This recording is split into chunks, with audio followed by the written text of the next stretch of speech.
Hello guys, कैसे हो आप? आई होप आप अच्छे होंगे, स्वस्थ होंगे। आज जो अपने टॉपिक लेके आए हैं वो लेके आए हैं विद्युत। सेकंड पार्ट, फर्स्ट पार्ट है। मैंने आपको इससे जो फर्स्ट वीडियो अपलोड की थी उसमें मैंने आपको कंप्लीट करवा दिया था। उसमें अपने ने पढ़ा था विद्युत धारा क्या होती है, विभवांतर क्या होता है और विद्युत वाहक बल क्या होते हैं और एसी और डीसी क्या होते हैं।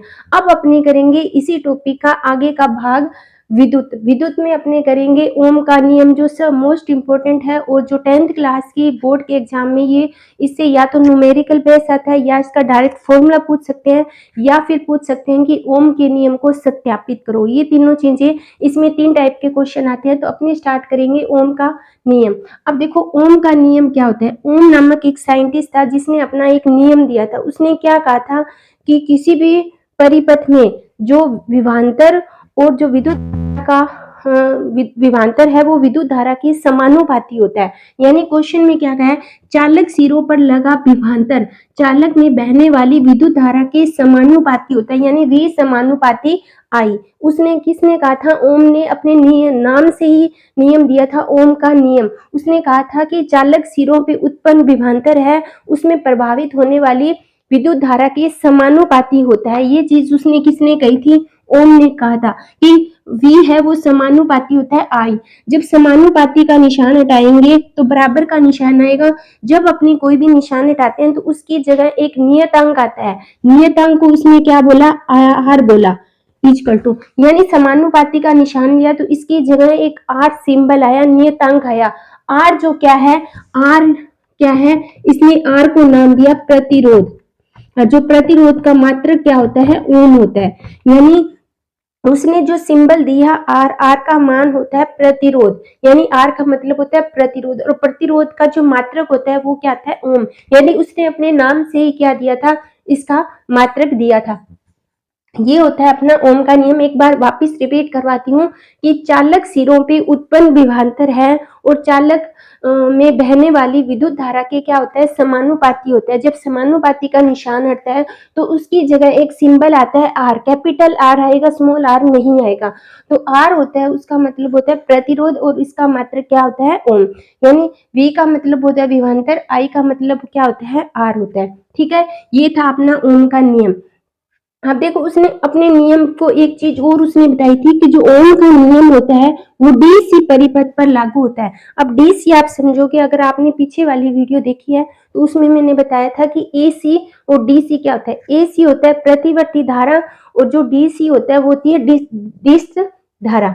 जो अपने घरों में जो अपने जो धारा उत्पन्न करते हैं या अपने जो यूज करते हैं वो कौन सी करते हैं? प्रत्यवर्ती धारा। और जो प्रत्यवर्ती धारा से अपनी जो दिष्ट धारा है उसका निर्माण कर सकते हैं। जो अपना पूरा विश्व है उसमें प्रतिवर्ती धारा का ही उत्पादन होता है, दिष्ट धारा का उत्पादन नहीं होता। ठीक है बच्चों, ये समझने वाला पॉइंट है। यानी ओम ने अपना नियम है वो डीसी परिपथ पर क्या किया? लागू किया। यहाँ तक समझ आ गई। अब देखो ये अपने ने जो इतना सा है वो क्या है? उनका नियम है। अब एग्जाम में क्वेश्चन किस टाइप से आएंगे?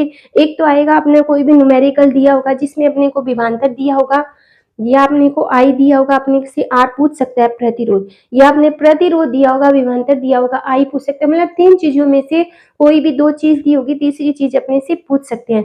उसी तरह और इसमें क्या पूछ सकते हैं? ओम का नियम सत्यापित करना, न्यूमेरिकल आएगा, या ओम के नियम का फॉर्मूला, या फिर पूछ सकते हैं इनमें जो यूज हो रहे हैं, क्या क्या यूज हो रहे हैं? विभवांतर हो रहा है, आई हो रहा है और आर हो रहा है, इनके मात्रक। अब देखो विभवांतर का मात्रक मैंने पीछे वीडियो में बताया था, वोल्ट होता है। आई का मात्रक होता है, धारा का मात्रक होता है एम्पियर, और जो आर प्रतिरोध का मात्रक क्या होता है? ओम। यानी इन तीनों चीजों के मात्रक जरूर याद रखना। अगर न्यूमेरिकल क्वेश्चन आए उसमें अपने को क्वेश्चन सोल्व करे तो उसमें जो भी चीज अपने ज्ञात करेंगे उसके पीछे मात्रक जरूर लगाना है। अगर मात्रक नहीं कट लगा तो अपना हाफ नंबर उसमें माइनस हो सकता है, यानी कट सकता है। ठीक है बच्चों, यहाँ तक ये था अपना ओम का नियम। अब अपने को अब जो ओम के नियम में प्रतिरोध की बात आई है तो अब प्रतिरोध क्या होता है वो अपने अलग से उसकी अलग से भी उसकी परिभाषा आ सकती है। प्रतिरोध क्या होता है? पदार्थ का वह गुण जिसमें प्रभावित विद्युत धारा का विरोध करता है वो क्या कहलाता है?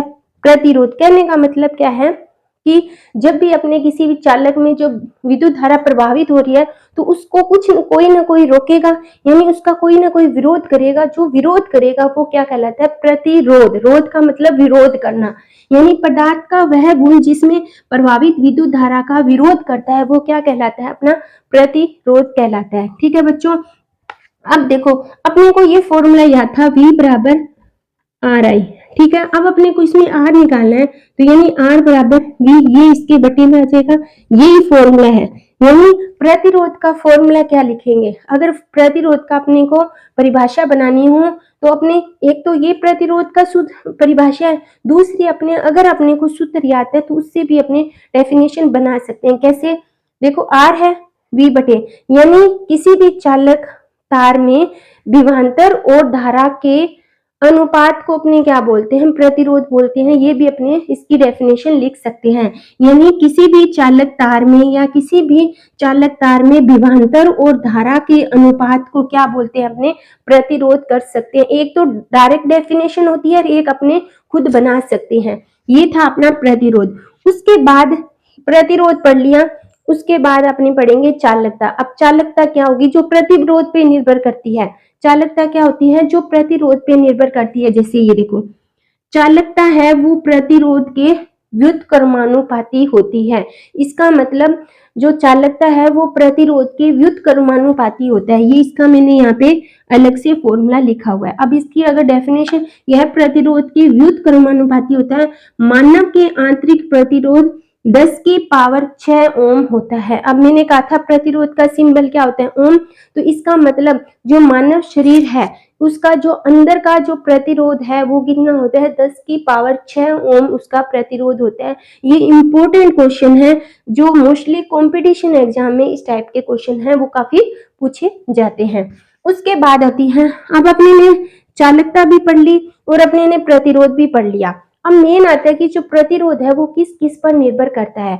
फर्स्ट पॉइंट है ये पदार्थ की लंबाई पर निर्भर करता है। सेकंड है ये अनुप्रस्थ काट की क्षेत्रफल पर भी निर्भर करता है। अब देखो प्रतिरोध है वो क्या होता है? लंबाई के समानुपाती होता है और प्रतिरोध है अनुप्रस्थ काट के क्षेत्रफल के व्युत्क्रमानुपाती होता है। अगर मैं इन दोनों को करूं तो R इक्वल टू L बटे A। जब अपने यहाँ पे R समानुपाती L बटे A है, जब R समानुपाती का निशान हटाएंगे तो यहाँ पे एक नियतांक आएगा म्यू। जो ये म्यू है इसे अपने बोलते हैं विशिष्ट प्रतिरोध, क्योंकि जो R है वो L के तो समानुपाती होता है, लेकिन जो अनुप्रस्थ काट है उसके व्युत्क्रमानुपाती होता है। जब अपने जो ये निशान हटाते हैं तो कुछ ना कुछ नियतांक आता है, तो यहाँ पे जो नियतांक आए उसे बोलते हैं म्यू। इसको ऐसे बोलते हैं म्यू। ठीक है, जो म्यू होता है उसको क्या बोलते हैं? अपने विशिष्ट प्रतिरोध। तो इस टाइप से ये अपना पूरा ओम का, ये पूरा ओम का ही नियम है। ओम के नियम में अपने ने ओम का नियम पढ़ा, उसके फॉर्मूले पढ़े, उसके बाद जो इसमें प्रतिरोध नियतांक आया उसको पढ़ा, उसके बाद चालकता पढ़ी जो प्रतिरोध पे निर्भर करती है। फिर है प्रतिरोध है वो किस किस पर निर्भर करता है, वो चीज अपने यहाँ पे पढ़ी है। तो ये अपना ओम का नियम है। अब अपने पढ़ेंगे कि जो विद्युत है उसकी श्रेणियां कितनी होती है, उसको कितने क्रम में विभाजित किया है। एक तो संयोजन क्रम, श्रेणी क्रम, और सेकंड होता है अपना समांतर क्रम जिसे अपने पार्श्व।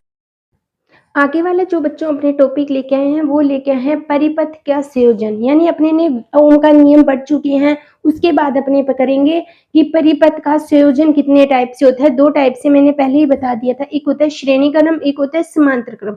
समांतर क्रम को अपने क्या बोलते हैं? पार्श्व क्रम भी बोलते हैं। तो देखो प्रतिरोध का संयोजन है वो दो टाइप से होता है, एक तो होता है श्रेणी क्रम, सेकंड होता है संयोजन क्रम, समांतर क्रम। ठीक है, तो सबसे पहले अपने पढ़ेंगे श्रेणी क्रम। अब श्रेणी क्रम में क्या होगा कि एक श्रेणी में स्थित होती है। जैसे मान लो मैंने यहाँ पे डायग्राम बनाया है, ये मान लो कोई विद्युत परिपथ है, यहाँ पे अपनी कुंजी लगी होती है, यहाँ पे नेगेटिव सिरा, यहाँ पे पॉजिटिव सिरा, यहाँ पे R1 R2 R3, मतलब एक श्रेणी में होता है इस टाइप से, ये होती है श्रेणी। अब हमेशा ध्यान रखना जब भी श्रेणी क्रम आएगा तो उसमें क्या होगा कि श्रेणी क्रम में धारा हमेशा समान रहेगी, यानी जो धारा होगी वो फिक्स रहेगी I, उसका मान चेंज नहीं होगा, लेकिन जो विभवांतर है वो हर मतलब प्रतिरोध में विभवांतर अलग होगा। जैसे R1 है तो उसमें V1 होगा, R2 है तो उसमें V2 होगा और R3 है तो उसमें V3 होगा, लेकिन धारा का मान क्या रहेगा, समान रहेगा। ये 2 पॉइंट याद रखनी जरूरी है कि श्रेणी क्रम और समांतर क्रम में डिफरेंस क्या है। श्रेणी क्रम में हमेशा ध्यान रखना धारा है वो समान रहेगी, लेकिन जो समांतर क्रम है उसमें विभवांतर समान रहेगा। दोनों में कंफ्यूज रहता है, तो उन दोनों को अच्छी तरह आप माइंड में फिट कर सकते हो। तो इसमें क्या होगा, श्रेणी क्रम में धारा हमेशा समान रहेगी। उसके बाद है इसमें प्रत्येक प्रतिरोध पर विभवांतर है वो अलग अलग रहेगा। इसका मतलब क्या है, धारा तो समान है लेकिन विभवांतर क्या है, अलग अलग है। यानी अगर जहाँ पे प्रतिरोध अलग है वहां पे विभवांतर भी अलग होगा, लेकिन धारा का मान सभी में समान रहेगा। ये चीज होता है श्रेणी क्रम। अब देखो मैंने कहा था विभवांतर अलग अलग है, तो जो स्टार्टिंग में अपने ने ओम का नियम पढ़ा था उसमें मैंने क्या बताया था, V बराबर क्या होता है, V बराबर होता है IR। ये फॉर्मूला माइंड में फिट रखना। जो ओम का नियम है उसी से अपने श्रेणी क्रम और समांतर क्रम के फॉर्मूले हैं वो सत्यापित करेंगे। अपने को पता है V बराबर IR होता है, ये ओम के नियम में अपने पढ़ चुके हैं। तो V, अब देखो मैंने कहा था कि जो हर प्रतिरोध पे विभवांतर अलग अलग होगा, तो मतलब V का मान V1 प्लस V2 प्लस, यानी टोटल अगर विभवांतर ज्ञात करें तो कैसे आएगा, V1 plus V2 plus V3। यानी मेरे को V निकालना है, मेरे को अलग अलग ओमों पे अलग अलग प्रति, जरूरी नहीं कि यहाँ पे मैंने 3 विभवांतर लिए हैं, जरूर जो परिपथ होता है उसमें 20 भी हो सकते हैं, 30 भी हो सकते हैं। वो उस परिपथ पे डिपेंड करता है कि उसमें जो विभवांतर है वो कितने होंगे, कितने वोल्टेज का होगा। ठीक है, तो मैंने यहाँ पे 3 लेके करी हूँ। V का टोटल मान निकालना है तो V1 प्लस V2 प्लस 3, मैंने यहाँ पे 3 प्रतिरोध लिए हैं, तो इसका मतलब यहाँ पे V1 V2 एंड V3 होगा। अब देखो यहाँ पे V1 प्लस V3, अपने को पता है V का मान IR है, V1 के लिए IR1 होगा क्योंकि I में सभी का मान समान रहेगा, ये चीज होगी। अब देखो इन सभी में कॉमन क्या है, I कॉमन आएगा तो क्या बचा, R1 plus R2 plus R3, I से I कैंसिल, तो R का मान कितना हो जाएगा, R1 plus R2 plus R3। ये अपना श्रेणी क्रम का सूत्र है। अब मान लो क्वेश्चन में आ जाए कि अपने को कोई भी परिपथ दिया हो और उसमें अपने को अलग अलग, जैसे 2 ओम भी दे सकते हैं, 3 ओम भी दे सकते हैं, 4 ओम भी दे सकते हैं, अलग अलग प्रतिरोध दिए हैं, तो उसको कहा कि श्रेणी क्रम की सहायता से तुल्य प्रतिरोध ज्ञात करो। तो जितने होंगे उस हिसाब से, अगर वो समांतर क्रम में है, वो अपने को एग्जाम में दिया नहीं होगा कि ये समांतर है, वो अपने परिपथ देख के देख सकते हैं कि ये किस क्रम में व्यवस्थित है। अगर अपने को इस क्रम में है तो इसका मतलब श्रेणी क्रम है, तो फिर अपने इस फॉर्मूले से तुल्य प्रतिरोध ज्ञात कर सकते हैं। जैसे मान लो यहाँ पे अपने को 5 ओम दिया हुआ है, यहाँ पे 6 और यहाँ पे 7 दिया हुआ है, तो कुल प्रतिरोध कितना होगा, 13 और कुल कितना हो जाएगा, 18 ओम हो जाएगा जब श्रेणी क्रम में होगा। अब समांतर क्रम की कंडीशन अलग होगी। ये था अपना श्रेणी क्रम। उसके बाद है, अब देखो घरों में सजावटी लाइटें होती है और बैटरी सेल होते हैं, वो सभी श्रेणी क्रम में व्यवस्थित किए जाते हैं। उसके बाद आता है अपना समांतर क्रम। समांतर क्रम में धारा अलग अलग होती है लेकिन विभवांतर सेम होता है। मैंने कहा था जो श्रेणी क्रम है उसमें धारा का मान फिक्स होता है, विभवांतर अलग अलग होता है। उसी तरह जो समांतर क्रम या पार्श्व क्रम होते हैं उसमें विभवांतर सेम होगा लेकिन धारा का मान अलग अलग होगा। अब ये जो चित्र है समांतर, अपने ने कहा है ये भुजा इसकी समांतर है। मैथ में पढ़ा होगा कि समांतर चतुर्भुज क्या होती है, जिसकी 2 भुजाएं समांतर होती है जो कभी भी एक दूसरे को प्रतिच्छेद नहीं करती। तो उस कंडीशन में ये R1 है, ये R2 है और ये R3 है। वोल्टेज उसमें फिक्स रहेगा, I का मान I1 I2, और जहाँ पे प्रतिरोध अलग अलग है वहां पे धारा भी अलग अलग प्रभावित होगी। ये चीजें याद रखनी है। अब देखो इसमें धारा का मान अलग अलग होगा लेकिन विभवांतर क्या होगा, समान होगा। अब फॉर्मूला क्या है, टोटल अपने को धारा ज्ञात करनी है तो I1 I2 I3। अब देखो अपने को पता है V बराबर क्या होता है, IR होता है। मेरे को I ज्ञात करना है तो I बराबर क्या होगा, V बटे R होगा। तो यहाँ पे लिख दूंगी V बटे R, यहाँ पे V बटे R1 प्लस V बटे R2 प्लस V बटे R3। ये मैंने क्यों लिया, क्योंकि अब इसमें देखा इसमें वोल्टेज है, विभवांतर वो फिक्स है, तो इसका मतलब मैंने V1 V2 V3 नहीं लिया। इसी प्रकार पहले क्वेश्चन में धारा फिक्स थी तो मैंने धारा I1 I2 I3 नहीं लिया था। ठीक है बच्चों, अब देखो इसमें V बटे R, इन सभी में कॉमन क्या आ रहा है, V आ रहा है, तो क्या बचा 1 बटे R प्लस 1 बटे R2 और प्लस 1 बटे R3। 3 हो गया। V से V कैंसिल हो गया तो 1/r बराबर 1/r1 प्लस 1/r2 और प्लस 1/r3। ये इसका क्या हो गया, टोटल मान हो गया।